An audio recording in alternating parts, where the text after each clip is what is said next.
Parashat Bo, mercredi, Baba Metzia, cinquième Pérec. Nous allons parler essentiellement du rébit, donc du prêt à intérêt. Donc il y a deux types de rébit.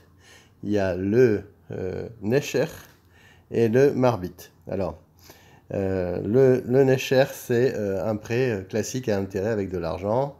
Et le Tarbit, ça concerne une transaction financière de marchandises qui en fait entraînera un surcoût. Donc on va voir ça dans la première Mishnah. Ezeu Necher ve Ezeu Tarbit. Donc quel est le Necher, quel est le Tarbit? Ve Ezeu Necher. Commençons par le Necher. Hamal ve Sela bechamisha dinarim. Donc un Sela qui vaut 5 dinars que je prête. Vesataim chitim bechela. Donc 2 CA de chitim. Et en fait, je me fais rembourser Bechamisha dinarim, Sataim Chitim Beshalosh. Donc là, un CA qui vaut 4, je dois lui rendre 5. 2 CA, je lui rends 3. Donc là, on voit qu'il y a un rébit, parce que je dois lui rendre plus que ce qu'il m'a prêté. Bechamisha Sataim Chitim Beshalosh. Mipne Sheu Nocher. Alors maintenant, pourquoi ça s'appelle nocher? Parce qu'en réalité, la personne qui s'emprunte ne se rend pas compte qu'elle est en train de payer plus. Et à la fin du prêt, ça lui fait comme une piqûre de serpent qui au début a l'air tout à fait inoffensive et puis qui gonfle d'un coup. Et donc ça s'appelle nocher, la morsure du serpent. Vezeu tarbit. Amarbe beperot. Donc ça veut dire qu'il va faire ça sur des pérotes. Alors le cas est simple. Ketzad. Lakar emenu chitim bedinar za'av. Donc lui, il a acheté des chitim au cours de 1 dinar za'av, c'est-à-dire 1 dinar de za'av qui vaut 25. C'est là. Mais dinar za'av à courant. Donc 25 par courant. Ok. Mechen achar. Et c'était ce qui se vendait, c'était le cours du marché. Amdou chitim beshloshim. Maintenant, les chitim, eux, ils ont monté à 30. Amarlo, il lui dit, maintenant, voilà, je les ai achetés. Donne-moi mes chitim. Shianirot selimko, les mochan, velakar banyain. Moi, je veux que tu me donnes mes 30. Et avec ça, je vais acheter du vin. Alors, Amarlo, Arechitra, alors, Chite, Shani, Rotse, Limkor, Velikar, Ben, Yain, Amarlo, Chitecha, Asuyot, Alay, Beshloshim. Il a dit, ne t'inquiète pas, moi j'accepte de te payer une quantité de vin par rapport au sha'ar, par rapport à au sha'ar, donc les 30, par rapport à l'augmentation qu'il y a eu. Donc ne t'inquiète pas, tu auras plus de vin. Je vais te rembourser avec du vin, mais tu en auras plus, puisque du fait que ça a augmenté, le cours a augmenté de 25 à 30 du blé, alors je te donnerai plus de vin. Amarlo arechitra asuyot alay beshloshim veare lach essi baen yain veyain enlo. Mais le problème, c'est qu'il n'a pas encore le vin. Alors, on risque d'arriver à un problème. Pourquoi? Parce qu'en réalité, il s'agit d'un prêt, puisqu'il lui prête à nouveau une somme et il n'a pas encore la marchandise. Donc, qu'est-ce qui va se passer? Imaginons que le cours du vin augmente. Et il va devoir donc payer ses chitim. Et là, il va y avoir un intérêt, puisque là, si le cours du vin augmente, il va lui donner donc plus que 30. Donc super à 30. Donc là, il y aura un rébit. Et ça s'appelle le marbit parce que c'est fait sur de la marchandise. Mishnabet. Amalbe et travero. Lo idur bechasero chinam. Et lo iskor mimeno bepachot mipne sheu rébit. Donc celui qui va prêter de l'argent à son ami, il ne doit pas habiter dans chez lui de manière gratuite. Velo iskor mimeno bepachot. Et il ne doit pas lui faire une remise sur sa location. Mipne sur rebit, ça s'appelle un rebit, puisque en réalité il ne lui donne pas plus d'argent, mais en réalité il va lui concéder une faveur. Ça s'appelle du rebit, puisque en fait en habitant chez lui gratuitement ou alors en lui baissant son loyer, il va lui faire, c'est comme si il lui donnait de l'argent. Marbin Asachar, Vn Marbin à la Mecher. Donc on a le droit de faire une remise pour un paiement comptant sur un loyer, mais pas sur une marchandise. Alors, Ketzad, Iskirlo et Tratzero. Maintenant, il lui a loué sa cour, par exemple, il va l'utiliser comme un magasin. Marlo im me arshav. Atanoteni, areu lecha be'eser selaim. Si tu me payes maintenant toute la somme, je te fais la location annuelle à 10. Et ve'im shel chodesh bechodesh. Maintenant, si tu me payes mois par mois, be'sela le chodesh. Tu vas me payer un sela chaque mois. Donc, ce qui va faire qu'il va arriver à 12. À 12. Alors, moutar, ça s'appelle une escompte. Le fait qu'il a payé d'avance, il lui fait une remise, il n'y a aucun problème, ce n'est pas du rebit. Maintenant, par contre, macharlo sadeu. Maintenant, il lui vend son champ. Ve'amarlo, imersha avatanotenni, arei shelcha be'elevzuz. Si tu me payes mon champ maintenant, il te coûtera 1000. Ve'im lagoren, beshnaim aser mané. Alors, et si c'est pour si tu prends dès maintenant les fruits du champ, alors tu devras payer, tu paieras 1200. Alors, donc, ce qui se passe, le prix normal étant de 1000, le vendeur donc a augmenté le prix en échange du prêt. Donc, jusqu'à l'engrangement. Donc, c'est une forme de prêt à intérêt, puisqu'il a augmenté le prix du terrain. Mishnah Gimel. Macharlo et asade. Venatanlo miktsat damim. Veamarlo. Et matai shetirse ava maot shel vetol et shelcha. Il a dit voilà, il lui a vendu son champ, il lui a donné une avance, et il lui a dit le reste tu viens le prendre quand tu veux. Tu viens me payer quand tu veux. Assour. Pourquoi?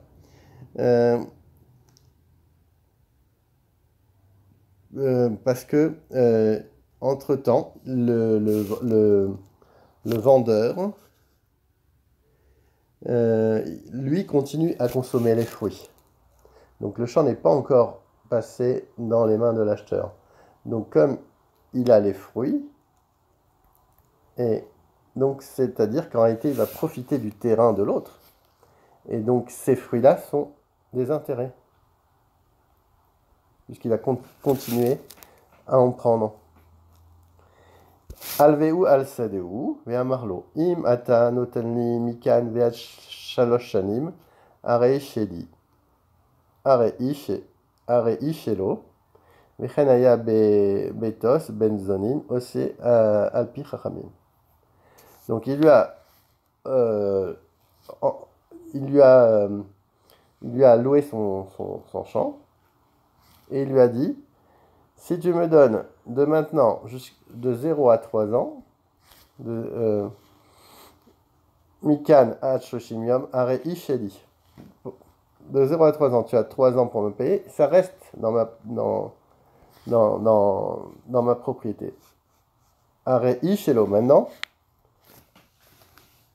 Donc,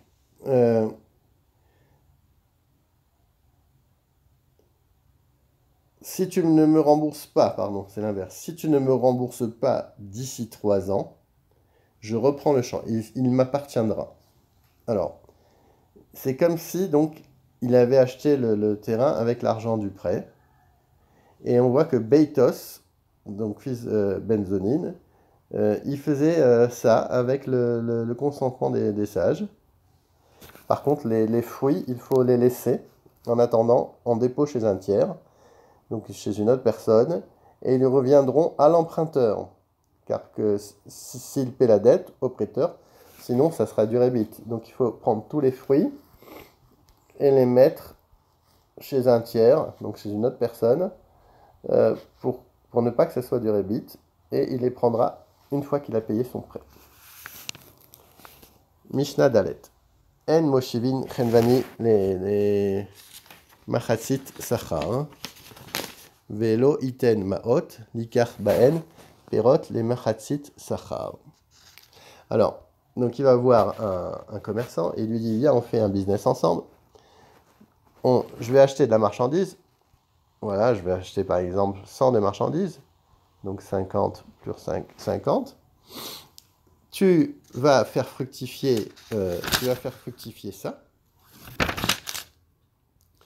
Et il y aura pour toi, tu pourras le prendre de bénéfice sur 50 ou les pertes. Et moi aussi, je prendrai des bénéfices ou les pertes des 50. Alors, pourquoi c'est pas bien?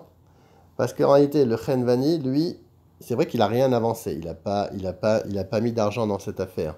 Mais il sera quand même chayav s'il y a des pertes. Donc s'il y a des pertes, il sera quand même obligé de payer. Mais là, le problème, c'est qu'il n'a pas reçu de salaire. Comme il va travailler gratuitement, en fait, pour que l'autre lui prête, son salaire va être considéré comme du rébit. En fait, il va rajouter son salaire pour obtenir cette somme. Donc son salaire est du rébit. Et là, imken notenlos raro kepoel. Alors maintenant, par contre, s'il lui donne un salaire, c'est ok. Puisque là, il n'y aura plus de problème. Ça sera beaucoup plus équitable. Et il n'y aura pas de rébit. En moshevin tarnegolim la mechetza, ven shamin galin, veseachin la mechetza. Pareil, on a vu ça sur de la marchandise. Maintenant, pareil sur des tarnegolim ou des sayachin, c'est des anneaux. Et là, imken notenlo sachar, amalo, zmano, sauf s'il lui donne un salaire. Et là, c'est bon. Aval mekabelin agalin, vesayachin et mechetza. Par contre, on a le droit de prendre des agalin, donc des veaux et des sayachin, des poulains, la mechetza, ou megalin oton, ad sheyuj meshulashin, jusqu'à qu'ils arrivent à un tiers de leur croissance. Vechamor, ad shete toanet. Et un chamor, un âne, jusqu'à qu'il puisse lever. Donc, le fait que le prix, quand il lui les a donnés, n'avait pas été évalué, et il va attendre jusqu'au tiers de leur croissance, et après il va devoir lui reverser la moitié des bénéfices, donc si les animaux survivent. Donc ça marche si l'éleveur donc, va être dégagé de toutes les responsabilités en cas de mort de l'un ou de l'autre. Pourquoi? Parce que le propriétaire, lui, c'est lui qui assume les risques supplémentaires. Pourquoi? Il a les risques supplémentaires en échange du travail de l'éleveur. Donc là, ça serait permis. Et il est permis d'élever un ânon dans les mêmes conditions jusqu'à ce qu'il soit vigoureux pour servir de bête de somme, donc qu'il puisse porter déjà des marchandises. Mishnah. Sha'amin para vechamor vechol davar she'u ose ve'ochel lemechetza. Donc il est permis d'évaluer donc une vache, une âne ou tout autre donc animal, dont le travail va couvrir ses frais alimentaires. Et on peut les confier à un éleveur pour recevoir donc ensuite la moitié des bénéfices en plus du capital. Donc on a le droit de faire ça. Makom shenagou lechalok et avladot miyad holkin. Donc il y a des endroits où on a le minag de partager les animaux qui vont naître de ça, et on les partage tout de suite. Mais comme chez Nagu, les gadel, les gadlou. Et des endroits où on dit non, ben tu les gardes pour l'instant, tu les fais grandir. On les fera grandir. Rabban Shimon ben Gomer, Shamin Egel im imo, Vesaechim im imo. Non, Rabban Gamliel nous dit non, il fallait évaluer le veau avec sa mère et le sayar, le petit anon, avec sa mère. Ou ma frise al sadeu, veano choshesh mishum habit. Alors maintenant, ça c'est autre chose. Donc maintenant, quand on a prêté un champ, un métayer, il peut on peut le laisser sur le champ de telle manière à ce que euh, euh, il va payer un loyer plus élevé que la normale euh, en échange du prêt qu'il va accorder. Pourquoi? Parce qu'il va bonifier la terre. Et puisque le champ est bonifié, le propriétaire donc va recevoir un loyer plus cher sans que ce soit considéré comme un intérêt illicite, donc du rébit. Mishnah Vav, En Mekabelin Tson Barzel, mais Israël. Donc, alors, le Tson Barzel, c'est, bon, on le connaît dans les Kiddushin et avec une femme, dans les Nisouin, mais là, c'est en fait, je donne à quelqu'un un troupeau qui vaut 100, et moi, je devrais lui rendre 100. D'accord? Barzel, c'est la valeur qui ne doit pas bouger. Mutne chez Uribit. Pourquoi? Parce que c'est du ribit. Pourquoi? En réalité, si on fait ça en vue de recevoir la moitié des bénéfices, et en plus, il se dégage de toute responsabilité, la personne qui fait ça, puisqu'il n'a aucun risque, puisque l'autre va devoir lui rendre, il n'a que des bénéfices. En fait, il ne risque rien. C'est dur comme fer, hein, c'est du barzel. Donc ça, c'est une forme de prêt avec du rébit, puisque en réalité, comme il devra lui rendre 100 plus les bénéfices, c'est du rébit. Alors, aval, mekablin, son, barzel, min, anochim. Par contre, on a le droit de le faire avec un goy. Velovin, mehen ou malvin, otam, berébit. On a le droit non seulement d'emprunter, mais de se faire emprunter avec du rébit. Vechen, beger, tosha. Pareil pour un habitant, donc un résident étranger. Malvé, alors, malvé Israël maotav shel nochi, midat anochi, avallo midat Israël. On a le droit de prêter, un Israël a le droit de prêter l'argent d'un goy pour un autre goy, mais pas pour un autre juif, parce que on va craindre que il va le faire et il va prendre du rébit sur un autre juif. Mishnah Zayin, en poskin à la perote hacheitse achar. On n'a pas le droit donc de fixer le prix avant que la publication du cours officiel de la marchandise. Yatsa Shahar, à partir du moment où le cours a été publié, poskin, on a le droit d'acheter. Veafal pichen lazé yesh lazé.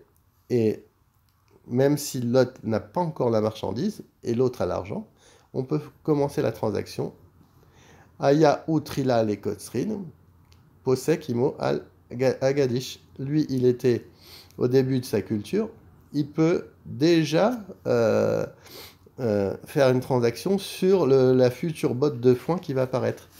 À la vite, chez l'anavim, sur des raisins qui ne sont pas mûrs, et à la mata'an chez zetim, sur des olives qui n'ont pas encore été pressées et filtrées, et à la betsim chez l'yotzer, sur des betsim, c'était des sortes d'œufs en argile qu'utilisaient les potiers. Donc c'est pas l'objet n'est pas encore fait. À l'acide chez Meshkaobe Kifshan, même sur de la chaux qui devait mettre dans le four.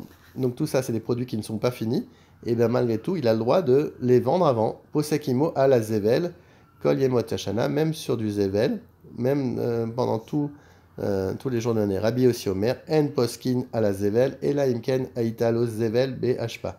Non, pour le zevel, Rabbi aussi nous dit non, il faut qu'il en ait en sa possession. Il ne peut pas le vendre avant. Les chachamim matirin. Par contre, les chachamim permettent. Posek imo kesha'ar agavoa. Rabbi Yehuda Omer, afal pichelo pasak imo kesha'ar agavoa. Yachol omar telni kaze ou telni maotai. Alors, donc ils peuvent donc faire une transaction sur le cours qui est haut, et même s'il veut, il pourra lui dire, non, je veux de ce type de production, et il peut même dire au vendeur, livre-moi les produits au bas prix pratiqué, qui était au moment de notre transaction, ou alors rends-moi mon argent. Mishnachet. Malvé Adam et Arisav Chitim Bechitim Nazera. Donc un homme a le droit de demander à Arisav, son métayer, de lui prêter en fait son salaire. Et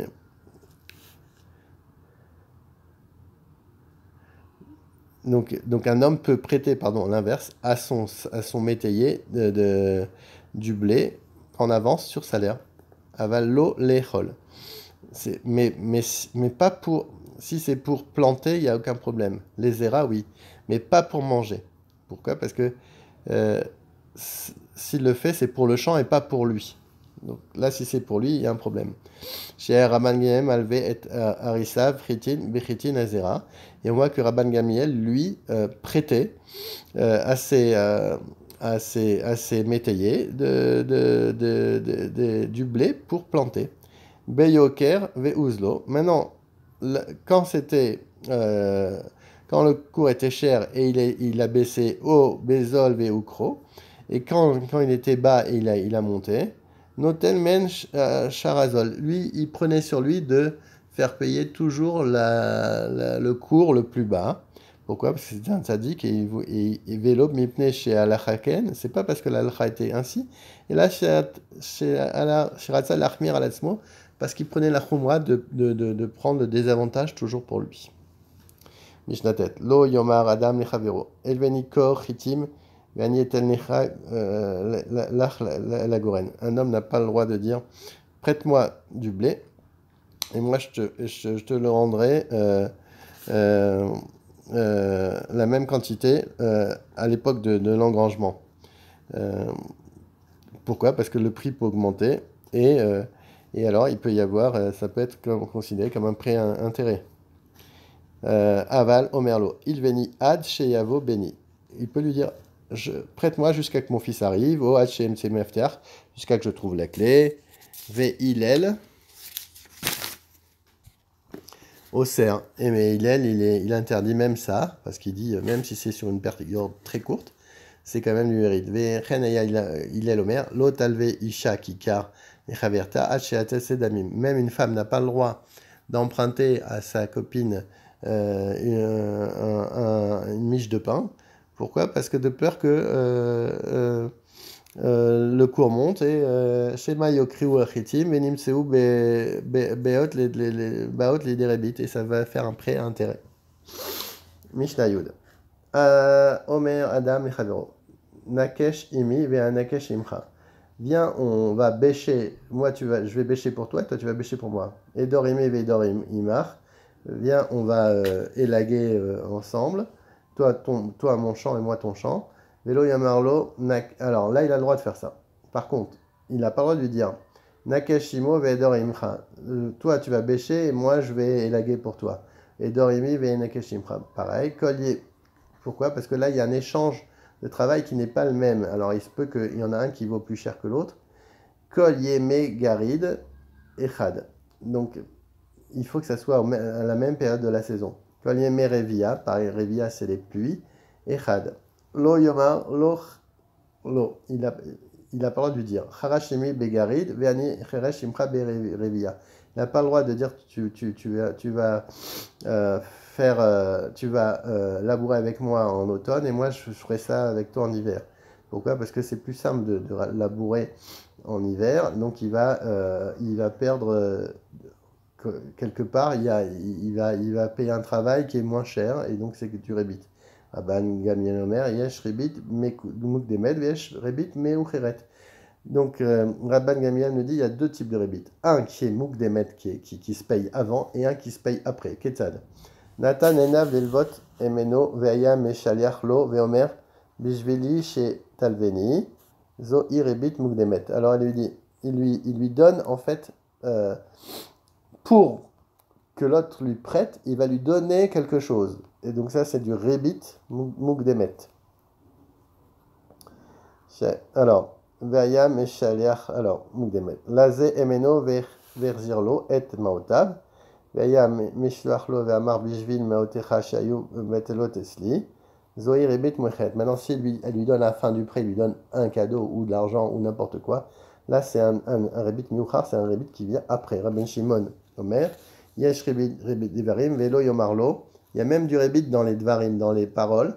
Il n'a même pas le droit de lui dire Kiba ish ploni, mais makom ploni. Il n'a pas le droit de lui donner une information utile. Par exemple, il dit tiens, attention, il y a un acheteur qui arrive, il est dans tel endroit. Il n'a pas le droit de lui donner une information utile parce que c'est comme s'il lui payait de l'argent. Velu ovrin belo tasse. Maintenant, donc on sait que le rebit, il y a un lave, donc c'est un lot tasse, mais il y a plusieurs personnes qui le font. Donc c'est le malvé, donc le prêteur, l'emprunteur, à Erev le garant, à Edim les témoins de cette transaction, Vecharim Omrim, à face offert, même celui qui écrit l'acte de prêt. Ovrin mishum lotiten ou mishum bal tikar meito. Donc il y a le lotiten, de faire Nesher, donc le rebit, ou Mishum lotikar meito. Tu n'as pas le droit de prendre de Nesher. Mishum lotielo keneshe. Et tu ne dois pas non plus être comme un Nesher, comme un vendeur après usuraire. Ou Mishum lotasimun alav Nesher. Ou Mishum lifne hiver lotiten mirchol, veyareta melocha.